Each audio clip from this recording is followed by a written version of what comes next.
va vous présenter une étude avec Pascal Lévesque, une étude assez intéressante sur nos populations, ce n'est pas une étude représentative de la population française, sur lequel on a voulu aller creuser les nouveaux usages. Première info aussi en termes d'usage, et plutôt en termes d'attitude, il y en a déjà les 2/3 qui déclarent privilégier le smartphone ou la tablette quand ils vont rechercher une information, quelle qu'elle soit, ils privilégient ces devices mobiles par rapport à l'ordinateur. On constate que les devices mobiles sont en train de complètement rattraper l'ordinateur en termes d'usage, puisque sur une activité de base comme se renseigner sur l'actualité, vous constatez que les 2 devices mobiles sont déjà quasi au niveau, ils sont encore en dessous, ils sont déjà quasi au niveau de l'ordinateur fixe. En rapide résumé pour cette première petite partie, donc les usages mobiles globalement sont vraiment en train de rattraper l'ordinateur, en particulier pour tout ce qui est service, on l'a vu, sur lequel c'était déjà au-dessus. Et en revanche, en termes de préférence, ça aussi c'est très marqué fortement, le papier est encore, ça a aussi des implications fortes en matière d'utilisation publicitaire, ce n'est pas le sujet aujourd'hui, mais c'est quand même ça que ça peut appeler derrière. Le papier domine encore très fortement, même si les early adopteurs des tablettes sont ceux qui s'en rapprochent le plus. Je passe la parole à Pascal.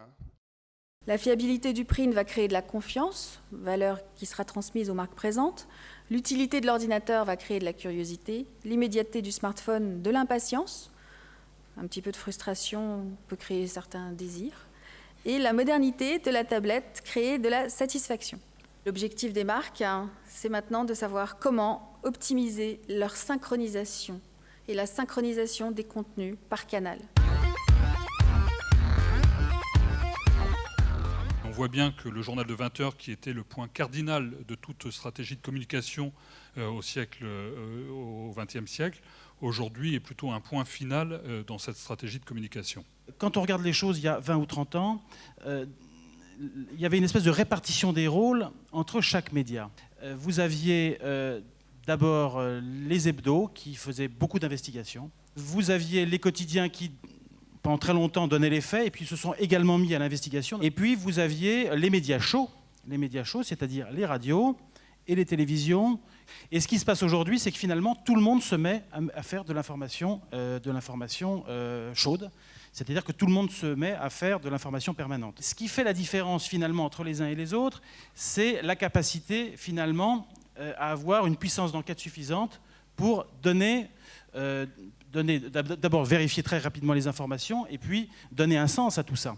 Je crois que ça ne suffit pas d'expliquer par le nombre et par l'histoire. Il y a aussi le fait qu'aujourd'hui, dans la rédaction, on demande aux journalistes d'avoir des nouvelles compétences, scanner d'une certaine façon cette multiplicité des sources et aussi avoir une agilité numérique nouvelle. Les contenus évolutifs, ça concerne aussi les temps de lecture. Et ça, c'est très important, c'est-à-dire que vous n'aurez pas les mêmes contenus qui vous seront proposés en fonction de si vous êtes connecté 4 fois déjà depuis ce matin ou si vous avez décidé d'aller vous connecter qu'une seule fois.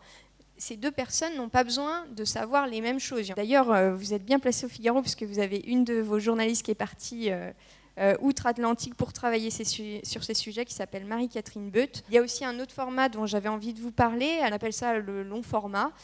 Sur mobile, le scroll redevient à la mode. On peut faire confiance au lecteur, à l'auditeur, au téléspectateur pour faire sa propre hiérarchie, pour faire son propre paysage audiovisuel personnel.